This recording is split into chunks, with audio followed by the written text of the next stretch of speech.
Hello, good morning all of you. सुप्रभात, नमस्कार, प्रणाम। मैं आप लोगों को भारतीय दर्शन के विषय में बताने का प्रयास कर रही हूँ।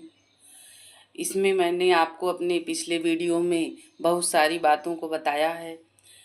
तो देखिए, भारतीय दर्शन में एक बहुत ही अच्छी बात है जो मुझे बहुत अच्छी लगती है और बार बार मैं आपको बताने का ये प्रयास करती हूँ। क्या भारतीय दर्शन की सबसे बेहतरीन बात, क्या भारतीय दर्शन की सबसे बेहतरीन बात इसकी व्यवहारिकता, प्रैक्टिकल अप्रोच है।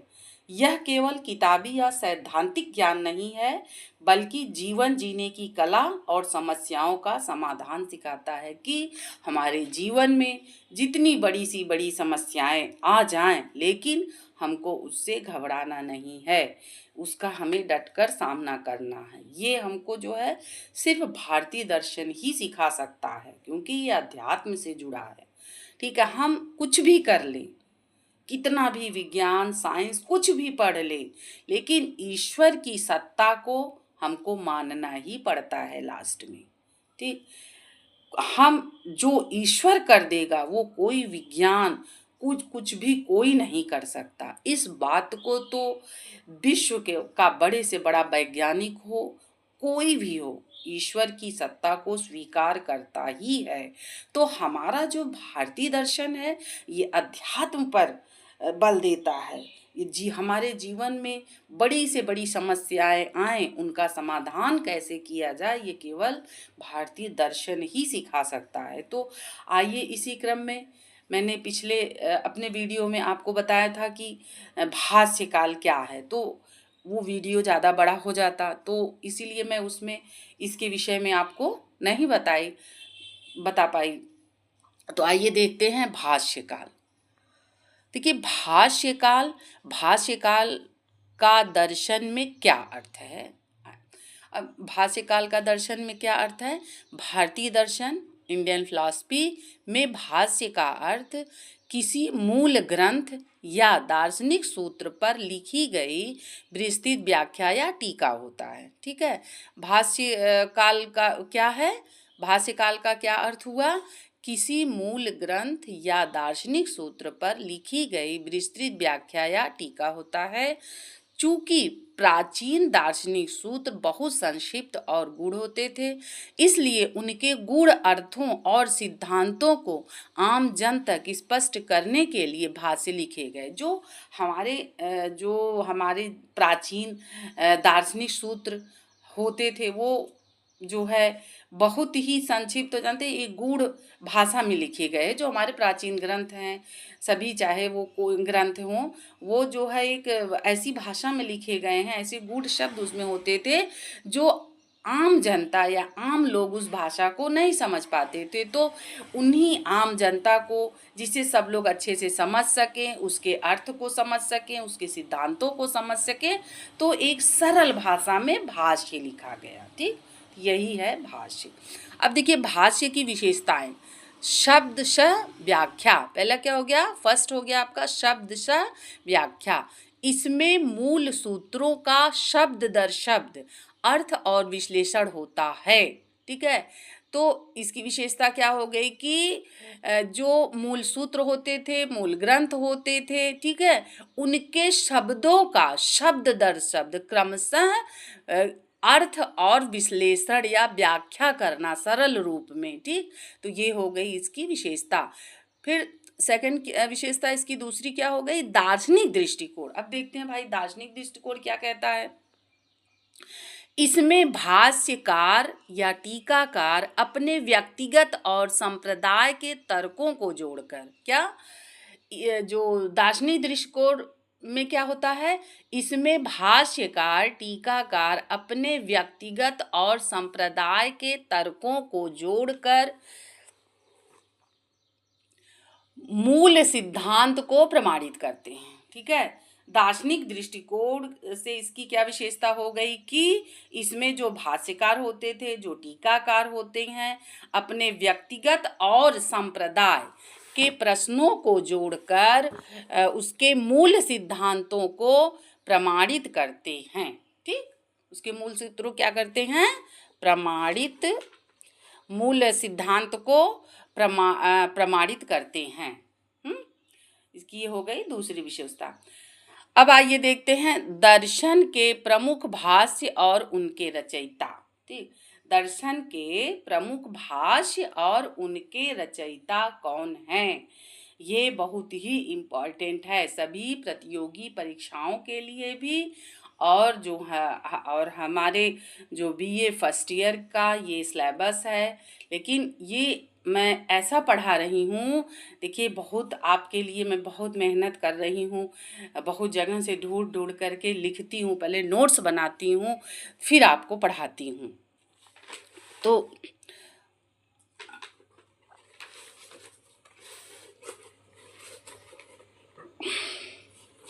मेरी पूरी कोशिश है कि आपको एक अच्छा नोट्स भी अवेलेबल करवाऊँ और आपको हमारे धर्म के विषय में बताऊँ।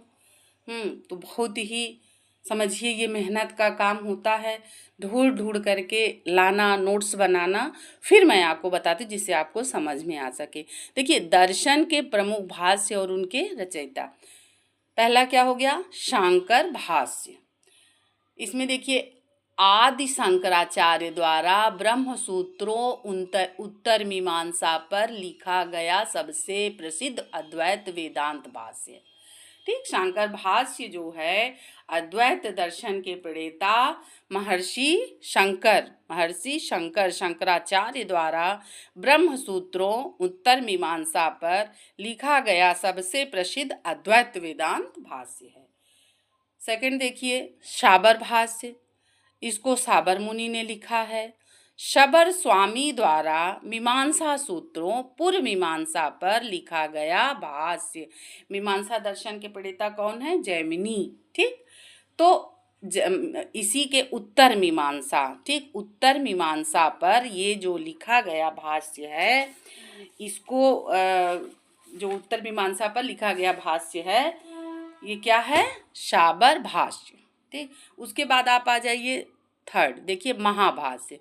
महर्षि पतंजलि द्वारा पाणिनि के व्याकरण सूत्रों पर रची गई व्याख्या। ठीक है, महर्षि पतंजलि द्वारा पाणिनि के व्याकरण सूत्रों पर रची गई व्याख्या, क्या हो गया, ये महाभाष्य। ठीक, फोर्थ आपका हो गया सांख्य दर्शन पर। ठीक है, सांख्य पर विज्ञान भिक्षु ने सांख्य सार भाष्य लिखा। ठीक, क्या लिखा, सांख्य दर्शन पर विज्ञान भिक्षु द्वारा कौन सा भाष्य लिखा गया, सांख्य सार। इसके बाद आइए फिफ्थ देखिए, पांचवा योग दर्शन पर। देखिए योग दर्शन पर व्यास द्वारा व्यास भाष्य व विज्ञान भिक्षु द्वारा योग वर्तिका लिखा गया। ठीक है, तो इसमें इस योग दर्शन पर कितने भाष्य लिखे गए, मेन दो हैं। पहला व्यास द्वारा व्यास भाष्य, विज्ञान भिक्षु द्वारा लिखित योग वर्तिका। ठीक है, सिक्स देखिए न्याय सूत्र। अब देखिए न्याय सूत्र पर किसने भाष्य लिखा, तो वात्स्यायन ने न्याय सूत्र एवं वात्स्यायन भाष्य लिखा। न्याय सूत्र पर वात्स्यायन ने न्याय सूत्र एवं वात्स्यायन भाष्य लिखा। ठीक, ये देखिए यह न्याय दर्शन का सबसे प्राचीन और प्रामाणिक भाष्य माना जाता है। ठीक है, ये न्याय सूत्र पर सबसे प्राचीन और प्रामाणिक भाष्य माना जाता है। अब आइए आगे देखते हैं कि वैशेषिक सूत्र, वैशेषिक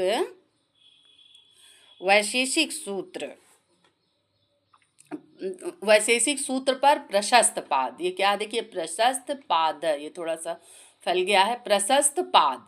ठीक, प्रशस्त पाद ने कौन सा भाष्य लिखा, पदार्थ धर्म संग्रह प्रशस्त पाद भाष्य। ठीक, वैशेषिक सूत्र पर प्रशस्त पाद द्वारा पदार्थ धर्म संग्रह पर प्रशस्त पाद भाष्य लिखा गया। ठीक, मीमांसा दर्शन पर पीछे हमने आपको बताया ना कि सबर भाष्य सबर मुनि द्वारा लिखा गया।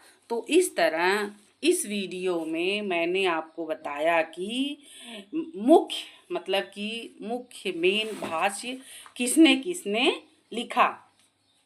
तो आशा करती हूँ आप सभी लोगों को वीडियो मेरा पसंद आता होगा। इसमें मैंने आपको पूरा बहुत ही अच्छे तरीके से शॉर्ट में बताने का प्रयास मैं कर रही हूँ।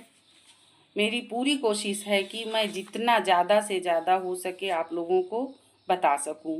अब जो है अगले वीडियो में मैं आपको वैदिक काल के विषय में बताऊंगी कि वैदिक काल में कौन कौन सी रचनाएं हुई। ठीक है, ये वीडियो थोड़ा सा ज़्यादा बड़ा हो जाएगा, इसीलिए मैं इसमें नहीं बता रही हूँ। नेक्स्ट वीडियो में आपको वैदिक काल के विषय में व भारतीय दर्शन की क्या विशेषता है इसके विषय में बताऊंगी।